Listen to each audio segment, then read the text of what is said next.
Hello students, welcome to my channel.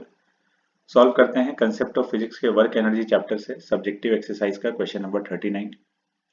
तो पहले हम लोग क्वेश्चन पढ़ते हैं, उसको समझते हैं और फिर सॉल्व करते हैं। A uniform chain of length L and mass m overhangs a horizontal table with its two-third part on the table. The friction coefficient between the table and the chain is mu.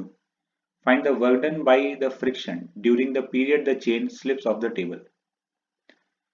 तो situation कुछ ऐसा है कि एक table है, इस table के ऊपर एक चेन रखा हुआ है जिसका 2/3 लेंथ टेबल के ऊपर है और 1/3 लेंथ L/3 ओवरहैंग कर रहा है, टेबल से बाहर की तरफ है।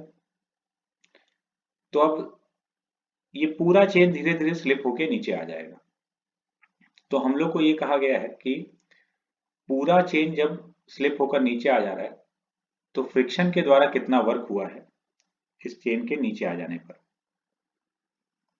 वर्क डन बाय फ्रिक्शन हम लोग को कैलकुलेट करना है। फ्रिक्शन यहां पर वेरिएबल फोर्स होगा क्योंकि जैसे जैसे ये स्लिप होकर नीचे आएगा इसका जो वेट है जो टेबल के ऊपर रखा हुआ है वो वेट डिक्रीज करते जाएगा। वेट डिक्रीज करेगा इसका तो नॉर्मल डिक्रीज करेगा, नॉर्मल डिक्रीज करेगा तो फ्रिक्शन डिक्रीज करेगा। तो फ्रिक्शन वेरिएबल फोर्स हो गया।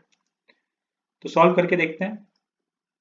सपोज किसी टाइम पर जो पार्ट बाहर हैंग कर रहा है इसका लेंथ x है। x लेंथ अगर टेबल के नीचे है तो टेबल के ऊपर L माइनस एक्स होगा। ये स्लिप होकर नीचे आ रहा है चेन, तो ऐसे नॉर्मल ऊपर लग रहा है और फ्रिक्शन इधर स्लिप होकर नीचे आ रहा है तो फ्रिक्शन इधर लेफ्ट में लग रहा है। तो नॉर्मल कितना होगा इस चेन पर, ये टेबल के ऊपर जितना पार्ट रखा हुआ है उसका weight L minus X length का वेट, इतने पार्ट का वेट कितना हो जाएगा।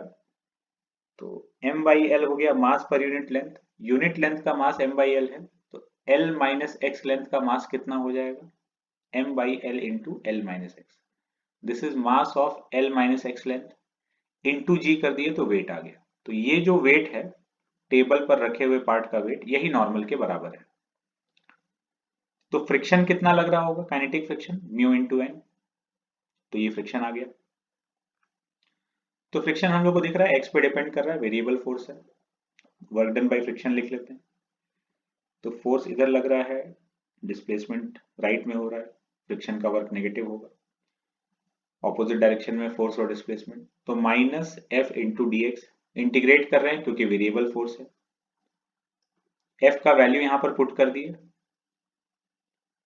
इसको इंटीग्रेट कर लेंगे और इंटीग्रेट करके जो x का लिमिट पुट करेंगे, x इनिशियली x का वैल्यू L/3 है, शुरुआत में L/3 लेंथ है और जब पूरा का पूरा चेन टेबल के नीचे आ जाएगा तो ये x L के बराबर हो जाएगा। तो x का लिमिट L/3 से लेकर L तक, बस इसको इंटीग्रेट कर लेंगे। इंटीग्रेट करके लिमिट पुट कर देंगे तो हम लोग को आंसर मिल जाएगा।